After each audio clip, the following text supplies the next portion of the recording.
नमस्कार दोस्तों, मैं अंकुर उपाध्याय स्वागत करता हूं आप सभी का आपके अपने YouTube channel share market analysis में।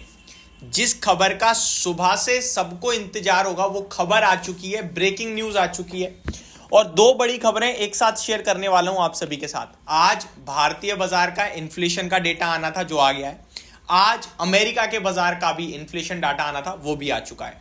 और ये जो इन्फ्लेशन की जंग है ना, झूठ और सच की, ये मैं आपके साथ इस वीकेंड पे शेयर नहीं कर पाया, लेकिन नेक्स्ट वीकेंड जो अभी अपकमिंग वीकेंड है इस पे जरूर शेयर करूंगा। तो मैं आप लोगों से रिक्वेस्ट करूंगा कि आप जो आम जिंदगी हम लोग जी रहे हैं इसमें कुछ इंपॉर्टेंट पैरामीटर्स होते हैं फाइनेंशियल्स के, वो समझने के लिए वो वीडियो जरूर देखिएगा। बट अभी बढ़ते हैं टॉपिक की तरफ। इन्फ्लेशन का डेटा अपने आप में इंपॉर्टेंट है इस समय, क्योंकि हम सभी जानते हैं, चाहे वो आरबीआई हो या फिर वो फेड हो, दोनों चाहते हैं कि जितना कम हो सके महंगाई नीचे आए, जितना हो सके इन्फ्लेशन नीचे आए, जिसके चलते हम अपने देश की ग्रोथ को आगे चलकर बढ़ाने के लिए रेट कट करना शुरू कर सकें। तो अब शुरू करता हूं मैं पहले आप सभी के साथ भारत के इन्फ्लेशन के डेटा के साथ कि कैसे रहे हैं भारत के इन्फ्लेशन के डेटा। एक एक करके सारी चीजें कवर करते हैं। तो शुरू करते हैं। सबसे पहले मैं आपको बताऊंगा, आज अनुमान ये था सीपीआई को कि जो इन्फ्लेशन है वो 5.78% के समथिंग रहेगा। 5.78% का इन्फ्लेशन आएगा, ये अनुमान था बाजार का। लेकिन मार्केट ने पूरी तरीके से चौंका दिया है, सरप्राइज दे दिया है, क्योंकि इन्फ्लेशन आया है 5.55% पे। तो कम आया है, अनुमान से कम आया है। चाहे आप देखोगे, अगर आप प्रीवियस देखोगे ना, अगर वाई ओ वाई बेसिस पे, तो आपको बढ़ा दिखेगा, 4.87% से बढ़कर 5.55% पे आया है। बट मेरे लिए ये अच्छा है, क्योंकि मार्केट मान रहा था 5.78% पे आएगा, जिसके सामने 5.55% पे आया है। मैं बताना चाहता हूं कि ये इन्फ्लेशन बहुत अच्छा आया है, ये उम्मीद से बढ़कर आया है। क्योंकि आपने रिसेंटली अभी जो आरबीआई गवर्नर साहब की आपने पॉलिसी देखी आरबीआई की, उसमें भी उन्होंने कहा कि नवंबर और दिसंबर में इन्फ्लेशन बढ़ सकता है, क्योंकि सब्जियों के दाम बढ़े हैं। और यहां उनकी उम्मीद से अगर जितना वो सोच रहे थे उतनी महंगाई नहीं है, उससे कम है, तो ये अपने आप में बाजार के लिए सुपर पॉजिटिव है। अगले डाटा की तरफ चलते हैं। आगे देखें तो मंथ ऑन मंथ देखोगे तो 0.1% पे आया है 0.0% के सामने।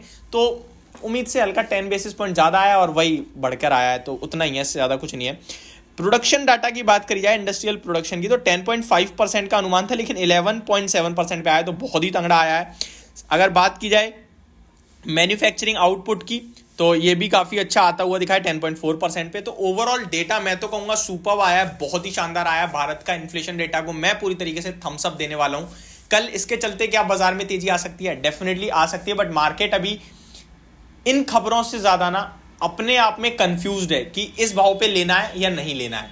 ये कंफ्यूजन चल रहा है। लेना है सबको है, लेकिन इस भाव पे लेना है या नहीं लेना, ये कंफ्यूजन है।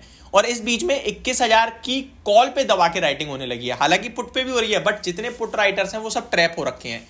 तो ये प्रॉब्लम का विषय बना हुआ है, जो कि थर्सडे तक चलेगा। उसके बाद फ्रेश राउंड ऑफ तेजी आ सकती है।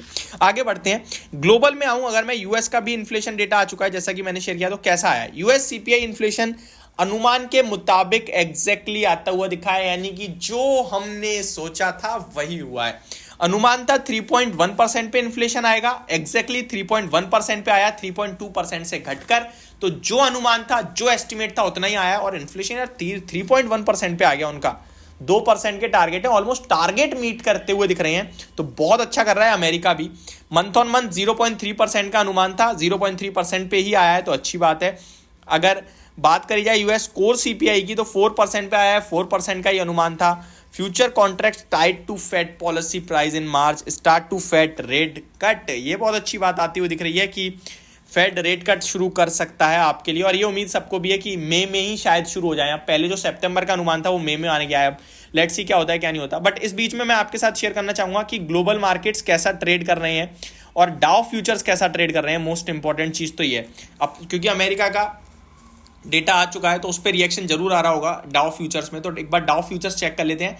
अनुमान के मुताबिक अमेरिका का इन्फ्लेशन डेटा आता हुआ दिखा है, तो मैं आपके साथ शेयर कर देता हूं। डाउ फ्यूचर 40.2 पर दिख रहे हैं, वॉलेटिलिटी ज्यादा दिख रही है। नेस्डेक फ्यूचर्स की भी बात कर लें तो नेस्डेक फ्यूचर बहुत वॉलेटाइल हो रहे हैं, ऊपर से काफी तेज नीचे आया है, केवल 5.2 पर रह गया है। जब बाजार खुलेगा तो देखने वाली बात है कि ये ऊपर जाते हैं या नीचे। बट ओवरऑल मेरे को लगता है कि ये डेटा पे नेगेटिव रिएक्शन तो नहीं आना चाहिए, और आता है तो ठीक है, रेडी है भैया हम, क्योंकि मैंने आपसे कहा कि डेटा से ज्यादा इस समय टेक्निकल कंफ्यूजन चल रहा है। लेट्स सी क्या होता है क्या नहीं होता, जो भी होगा आपके साथ जरूर डिस्कस करूंगा। Thank you so much for watching this video, have a great day guys.